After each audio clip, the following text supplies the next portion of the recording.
In Nnamdi Kanu we trust. I will destroy Nigeria not with bombs and not with bullets, but with facts and figures. That is Nnamdi Kanu's quote of September 2020.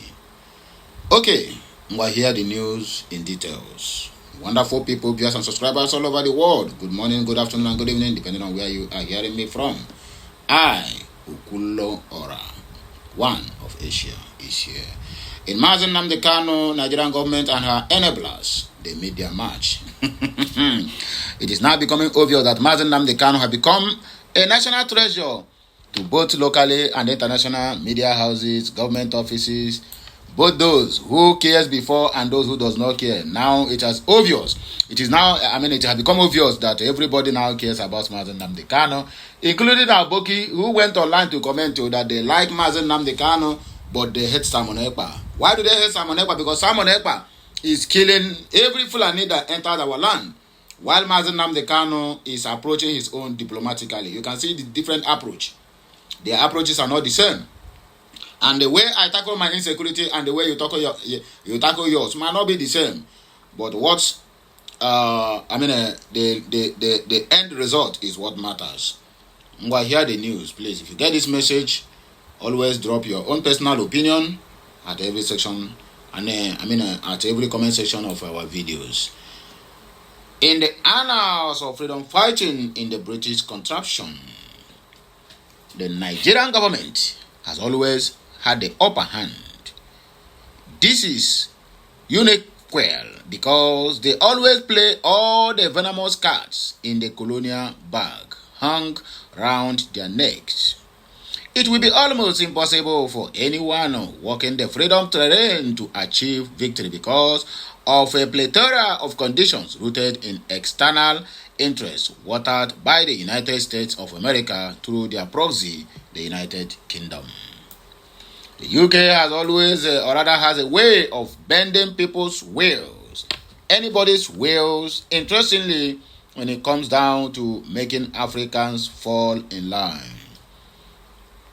The most potent elixir has always been the scramble use of brutal local assistance. In case you have forgotten, as the superior firing power of then guns forced the Ekumeku warriors to withdraw into the shadows and retreat, the UK activated warrant chiefs. They quickly realized that Biafrans are originally egalitarian, republican, positively cocky and loathsome to oppression. Therefore, a direct interaction, even if it will achieve the needed result, will be time-consuming and energy-sapping. A local renegade was practically inexcusable. The warrant chiefs. The present-day warrant chiefs can come in different ways, forms, and means. They can be as a double-agent lawyer, a CIA asset traditional ruler, a military officer, or an economist trained in US or UK think tank, a sonship of PhD promised legal defense team member. It is the most lethal strategy used to liquidate every potential opposition to neocolonialism. Whether it was the Eastern Region government or Michael Ihanoka Okpara or Ken Sarowiwa or Asare Dokumbo or Student Union government or #EndSARS protests or Rafu Wazirike, etc. The UK always found someone that would say something or do something to emotionally blackmail or outrightly convince the behind bars leaders that walking away is the righteous thing to do. The emergence of Nnamdi Kanu is the game changer. Nobody has held the abusers of the indigenous people of the British contraption to accountability. But Nnamdi Kanu is on the verge of collapsing the British business center called Nigeria.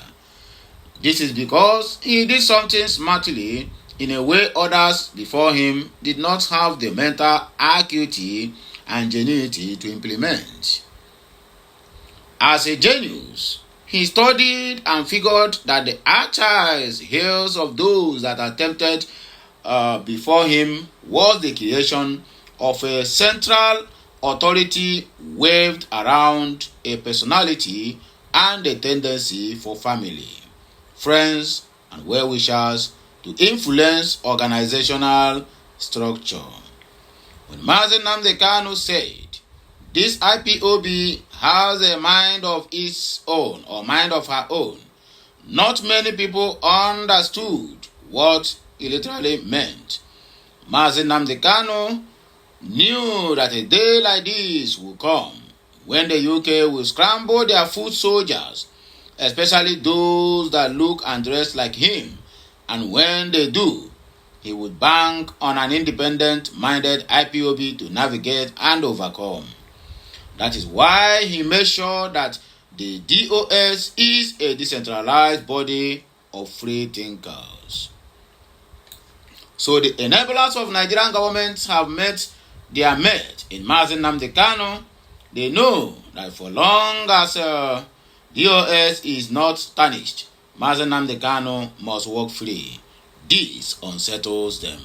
And I ask you, what can DOS lay their hands on since 4 to 5 years of Nnamdi Kanu's abduction?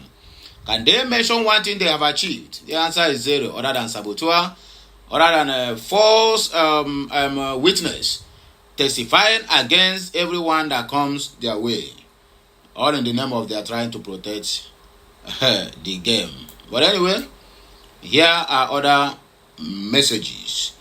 IPOB's Expert Sunday program, amplifying Biafran self-determination amid government repressions and internal challenges. The indigenous people of Biafra, IPOB, has increasingly utilized digital platforms like X Spaces to advance its political and regional agenda, particularly through its Sunday programs focusing on political and regional affairs. These programs, often broadcast via Radio Biafra or hosted on X Space under account as Radio Biafra Live, serves as a critical tool for mobilizing supporters, disseminating information, and shaping public discourse on Biafra self-determination. Family Writers Press International will analyze the IPOB Space Sunday program, specifically focusing on its content, objectives, and impact with reference to the broader context of IPOB's activities and the historical struggles for Biafra independence.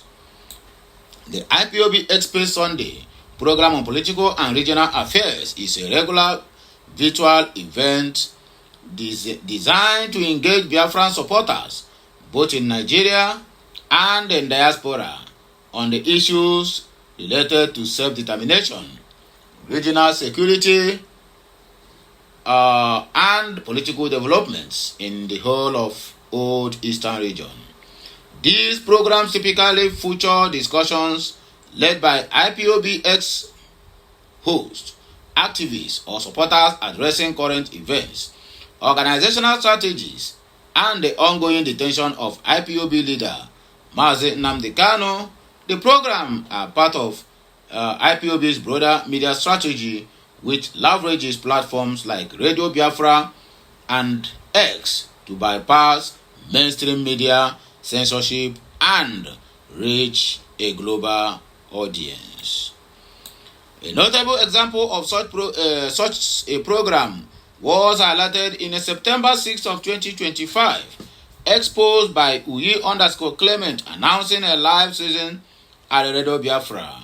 And according to them, content and themes, the Sunday program typically cover a range of political and regional issues, including clarification of IPOB's identity and also the leadership.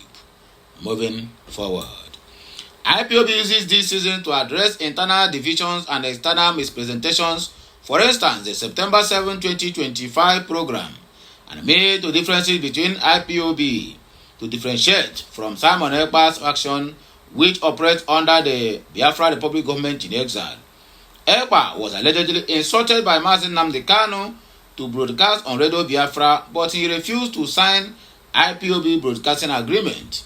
which prompted DOS Directorate of Saboteurs to deny him access to Radio Biafra. DOS also distanced IPOB from EPA, and he has since led a splinter group accused of violent activities. IPOB's emphasis on distancing itself from EPA underscores its commitment to maintaining a non-violent image despite Nigerian government claims to the contrary.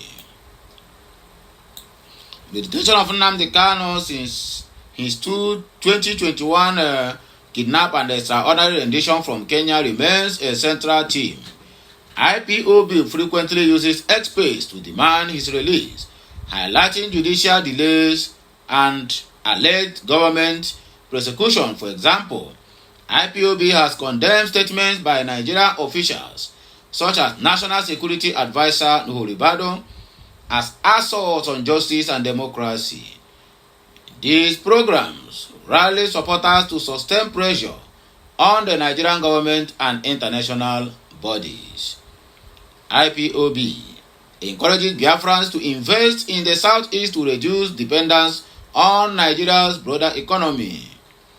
This aligns with the IPOB vision of a self-sustaining Biafra, reflecting historically Igbo resilience during the Biafran War of 1967 to 1970, when locally ingenuity produced innovations like the Ogbunigwe explosives and manufactures its own oil.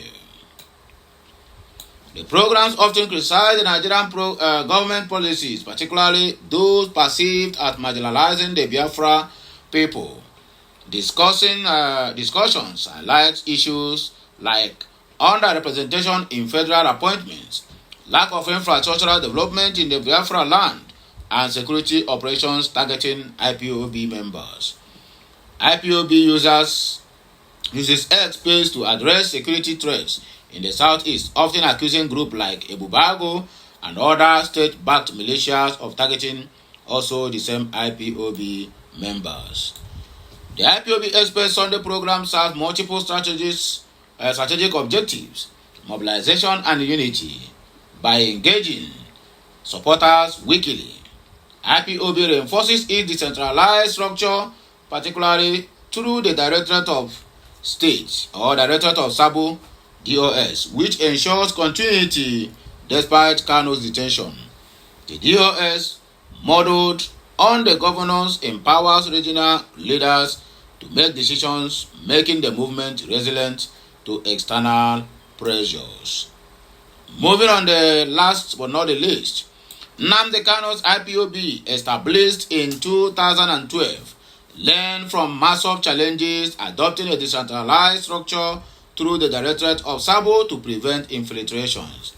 The X-Space programs reflect this evolution, using technology to bypass state-controlled media and investment mirrors historical Biafra resilience, such as wartime innovations and alliance with the Igbo principle of Igwebike, community is strength.